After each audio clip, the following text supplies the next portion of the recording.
What's up, Tejas? Today I am here with the founder, Stephen Paprocki of Texas Black Gold Garlic. So, Stephen, thank you so much for taking time out of your busy schedule to talk to us about your awesome product. Thanks for having me. It's awesome. And you know that today is actually National Garlic Day, but you did tell us earlier that you're trying to get a National Black Garlic Day. So Yeah, how's that going? It's going good. I mean, like we had to pitch, I think it's Food Sluice or something like that. We're trying to get it October 13th because black garlic's totally different than regular garlic. But I mean, so how is I it love totally different? Yeah. So how is it different from regular garlic? I mean, other than the fact that it's black. Well, we put it through a 25-day Maillard reaction. It's a type of fermentation process. It's a controlled heat, natural humidity of the garlic that transforms it black in color. It goes from being a prebiotic to a probiotic in whole clove form. It boosts the antioxidants by 200%, anti-inflammatories by 400%. Doesn't give you garlic breath, it makes it taste sweeter. So it's like big balsamic undertones. So yeah. It's totally different than what a lot of people are used to. And so you told us that you are at several locations across Texas. Are you also located, like your product can be found outside of Texas? Oh yeah. So we do like farmers markets, for example. We're in like Dallas, Austin, Houston, San Antonio, New Braunfels. We're in stores here in Texas, like HEB Central Market, mom and pop places as well across Texas. We're in different stores all across the country. We're in like Three Bears, Alaska. We're in 14 stores over there in Alaska. Wow. You know what I mean? Like, so places that you normally wouldn't think that we'd be, we are. We're also wholesaled nationally with Gourmet Foods in Fresh Point, which is a Cisco company. So we're in multiple states with them.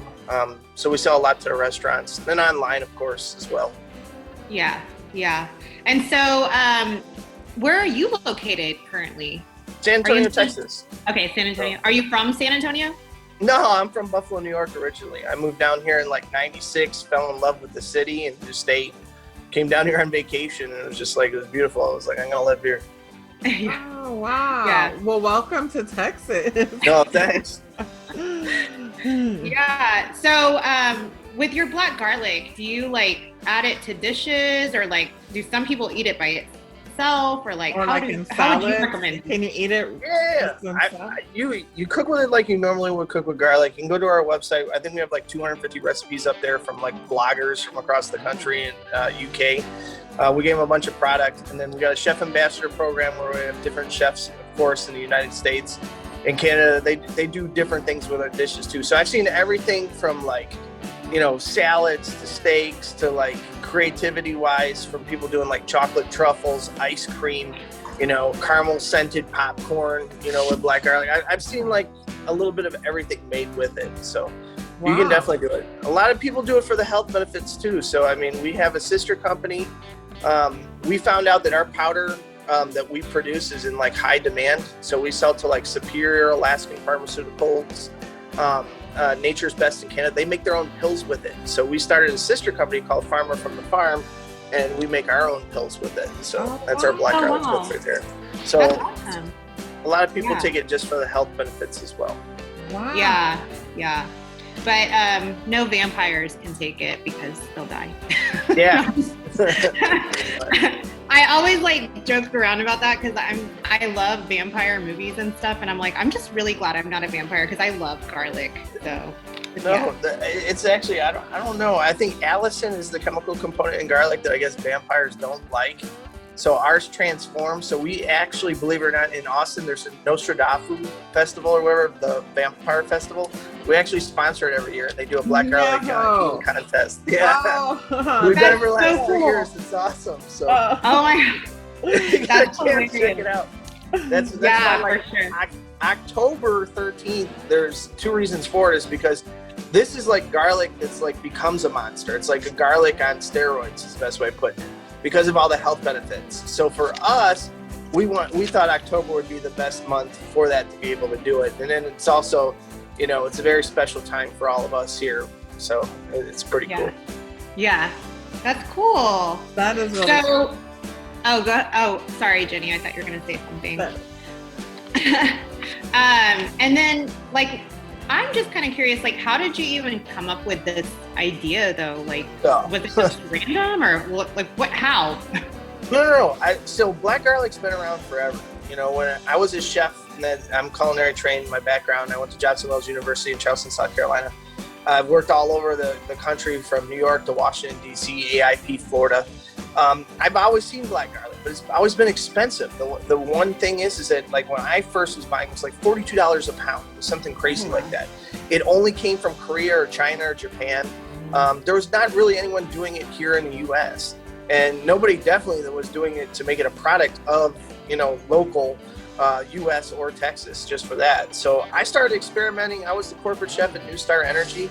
I was just making it for a Wing It Wednesday station. I'm from Buffalo, New York, so I'm kind of like selfish. I wanted like garlic sweet tasting wings, you know, so I was like, I want to make my own black garlic. So I kept experimenting until I figured it out. And I was selling it in canning jars, and we had them up on the cash register station.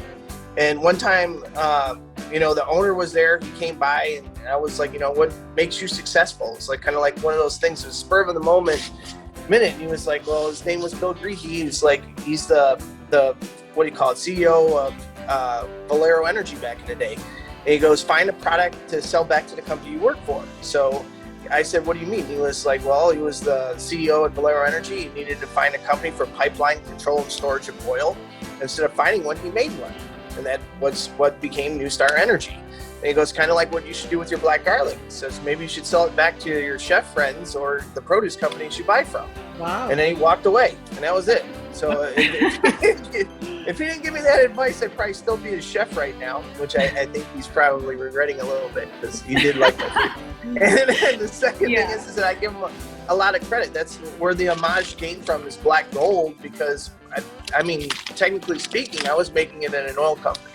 So it was like something to me is very special in this whole black garlic, and that's where it came from.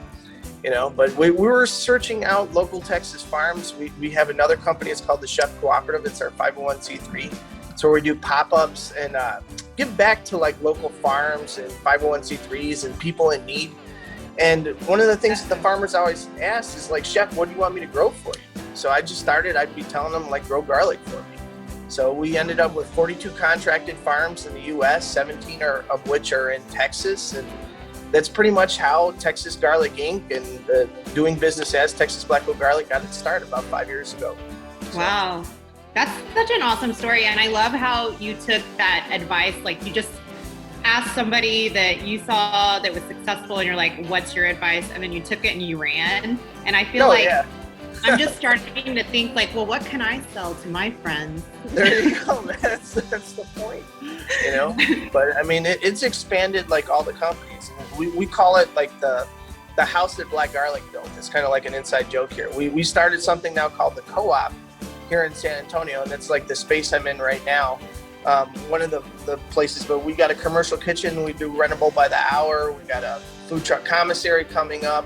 We're trying to help give back to the local startups. So when we started out, we didn't have that. We're trying to make that now for people in the community here in San Antonio. So yeah, that's really awesome. We're gonna have to come visit you. So yeah, definitely. If you guys are ever down here, for sure. And then whenever I come back to Houston, I work. Kia's my farmer's market manager up there. Whenever she takes a day off, me and the wife go up there. So I get a room. I love the food. Houston's my favorite place for eating. I'm not lying to you. Yeah. You know, it's like hands down, it's got awesome food. Yeah. Oh yeah, I for just sure. Start running to keep up with the food.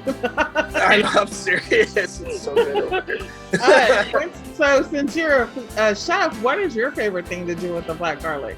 No, I do it's a dish. It's called Black Dragon's Breath. It's a popcorn.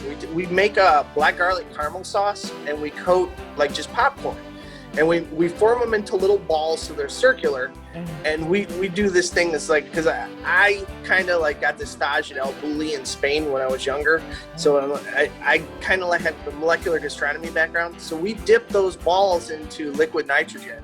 Wow. And then we have you put them in your mouth. And we say like, you know, like bite down on it, count to 5, you know, and then you blow smoke out your ears, your nose, and your mouth, and you become the black dragon.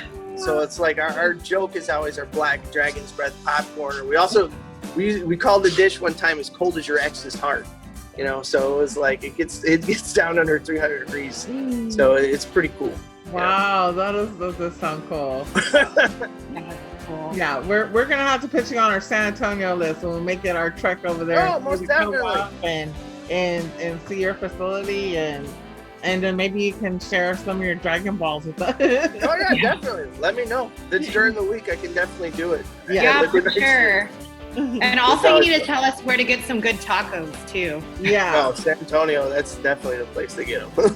I can hear it.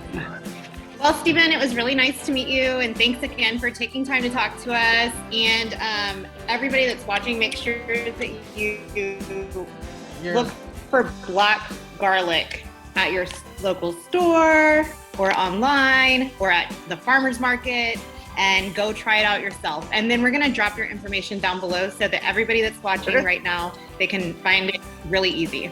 Yeah. So yeah, thanks, Stephen. Well, thank you guys so much. I appreciate it. No, thank you. We'll be in touch. Hope to meet you in person soon. Definitely. You guys take care. You have a great day. You too. You too. Bye. Right, bye-bye.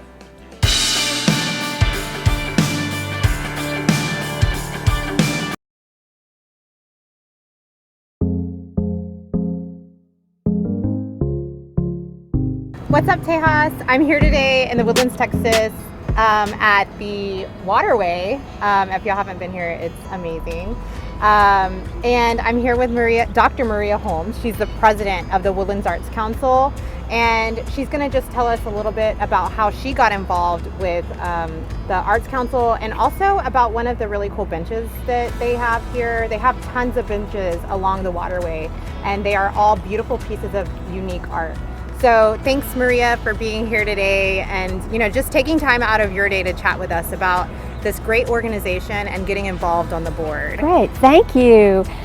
Well, several years ago I got invited to volunteer at this thing called the Woodlands Waterway Arts Festival. It was huge, all along the waterway.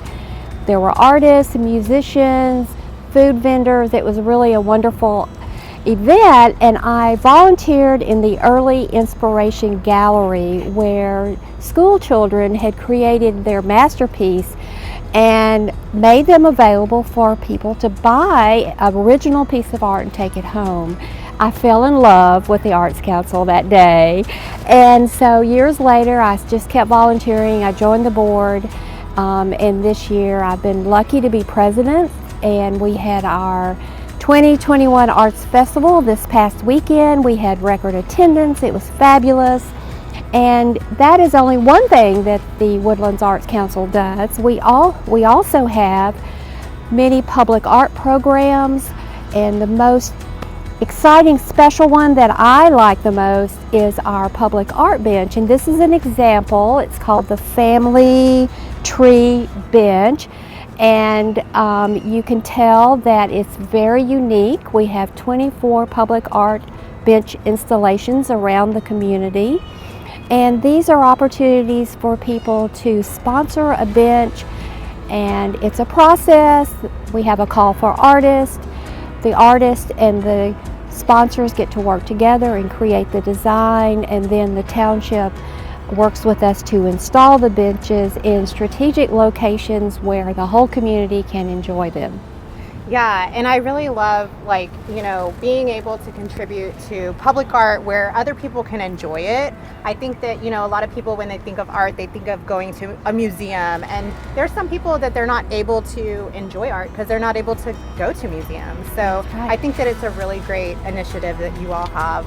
And if somebody was interested in maybe becoming involved in the Woodlands Arts Council as a volunteer or joining the board, how could they do that? Well, we have a wonderful website which includes all the information about all our programs, and there's also a link where you can volunteer. There are links that tell you about different ways you can sponsor programs, get involved, attend some of our events, and you'll hear later about one of our events called Art Feel, which is a really unique art happening that we have here in our community. Yes. Well, thank you, Maria, for joining us today, and again for taking your time and We are going to let you know a little bit more information about what they do in a little bit. And we're also going to drop the website below. So stay tuned. I'm here today with Jenny Carattini-Wright. She is the Executive Director of the Woodlands Arts Council. Thanks for bringing us out here so that we can check out all your amazing art along the waterway. Thank you, Trina. We are so excited to have you here and welcome you to the Woodlands Waterway. Yeah, and I actually recently went to y'all's Woodlands Arts Festival, which I would love to hear a little bit more about in a little bit. But I want to get to know you more. I want to know, what led you to this position at the Woodlands Arts Council. Well, thank you. So back in 2005, I was working part-time for an artist and a professional artist here in the Woodlands. I had 3 children and I didn't want to go back to work professionally, so this was filling the time, and she was commissioned to do the first public art in the Woodlands, actually, and in the park, in Town Green Park. And so as her assistant, I attended all the preliminary meetings in her place, and I got to know the program and just fell in love with it. I was just excited to have a cultural thing come to the Woodlands and that my children could attend and participate in. And so, yeah, that's how I started out, just as a volunteer. And continued volunteering until 2011, and they hired me to be the festival director. And so I did that until 2016, and then I became the executive director in 2019. Wow. I really love hearing that volunteering was your pathway to get here. I think a lot of people don't think about that.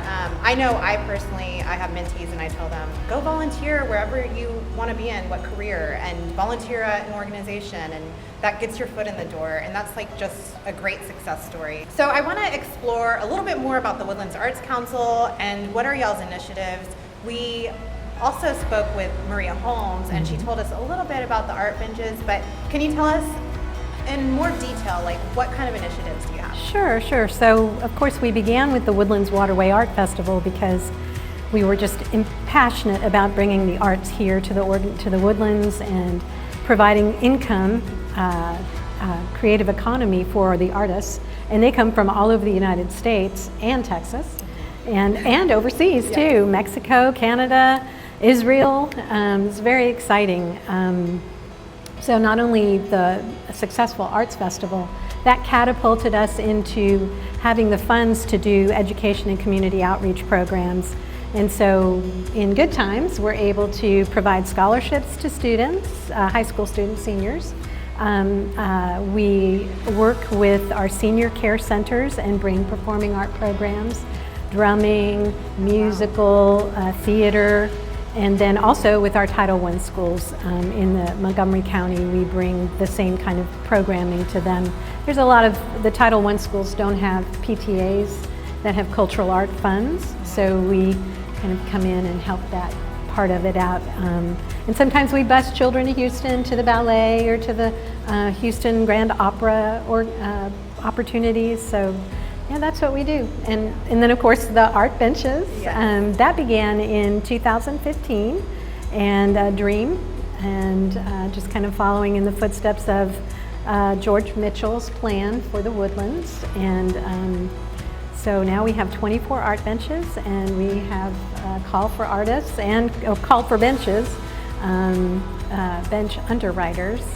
And so yeah, that's pretty much what we do. So the festival has its own life. So we have the early inspiration gallery, we have the performing arts. So normally we have 4 stages, and we're inviting performers regionally and sometimes from out of state to perform. We've even had Grammy winners perform on our stages. Oh, wow. So it's basically a showcase of what we do. I don't know if our viewers can see behind us, but there's actually an art bench right here, which is super cool. It's actually an interactive art bench, so you can play the xylophone.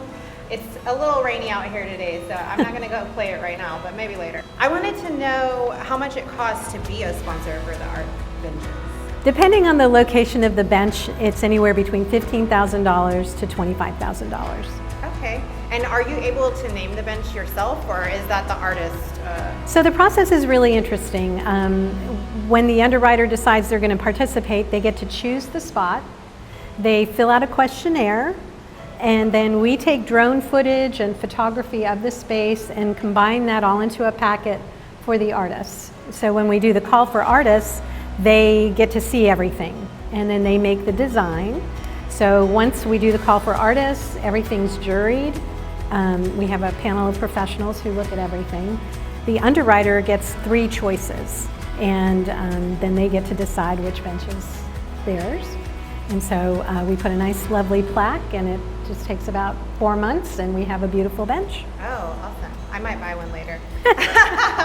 Yeah, in my dreams.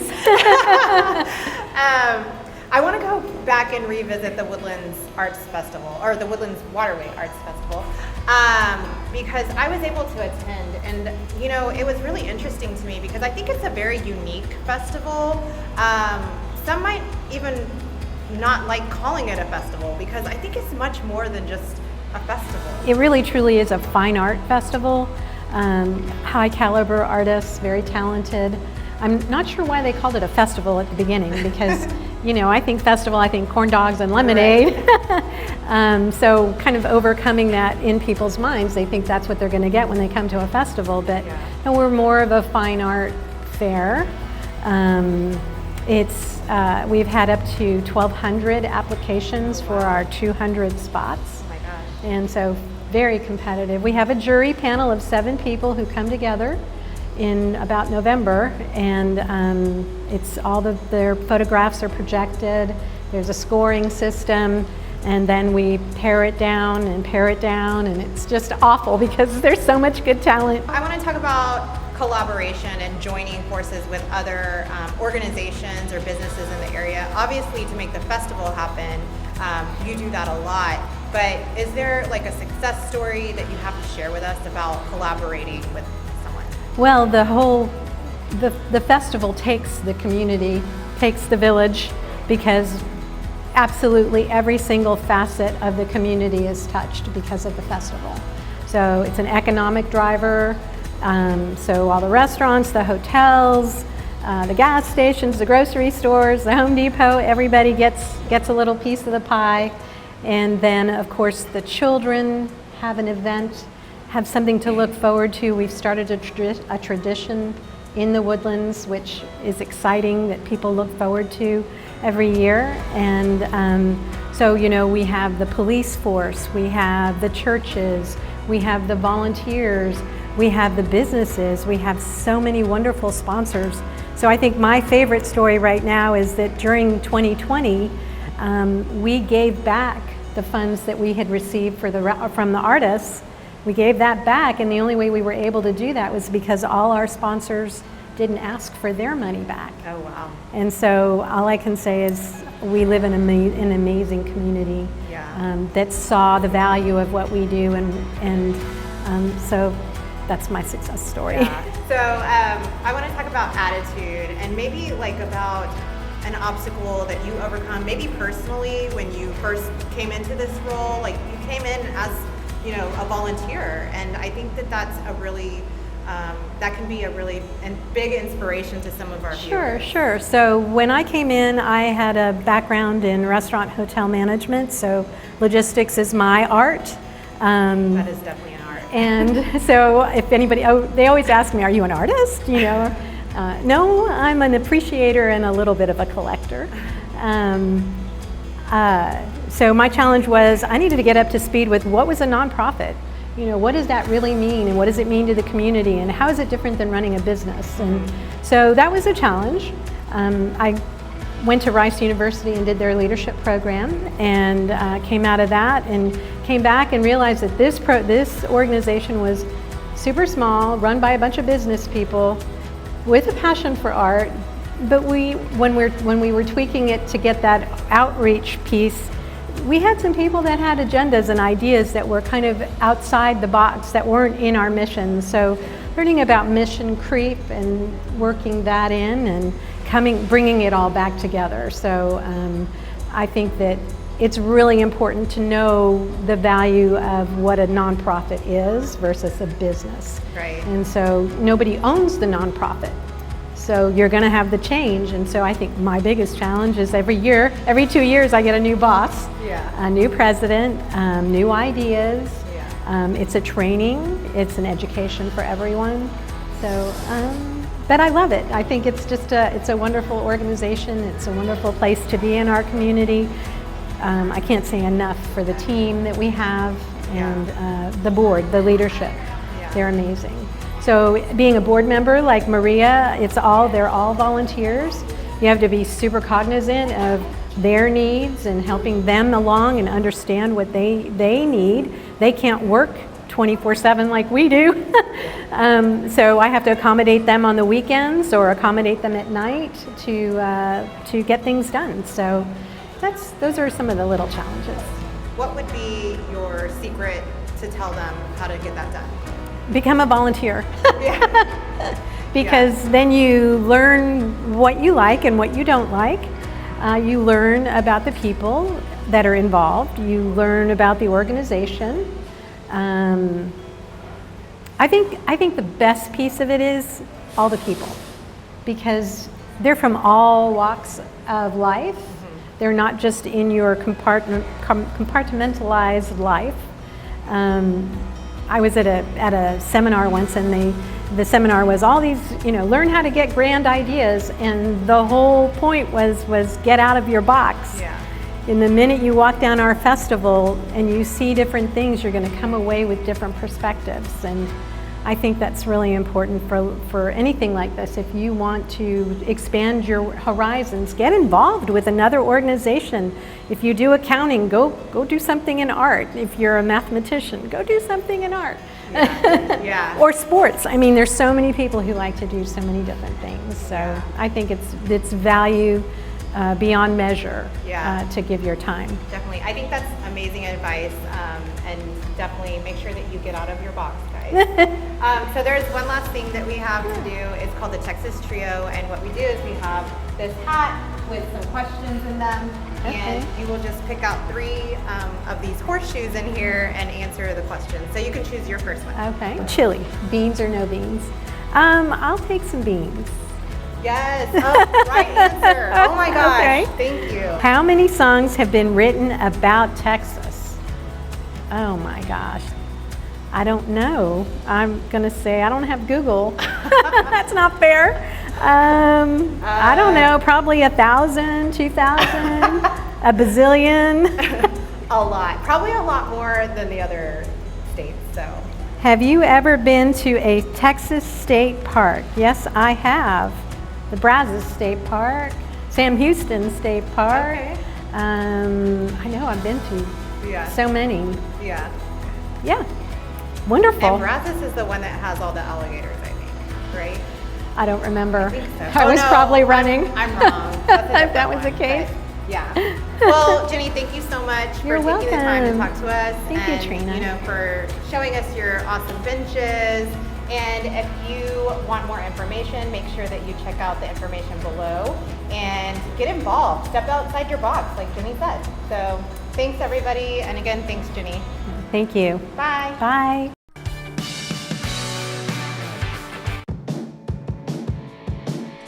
Don't forget to like, comment, and subscribe. Till next time, that's all, y'all.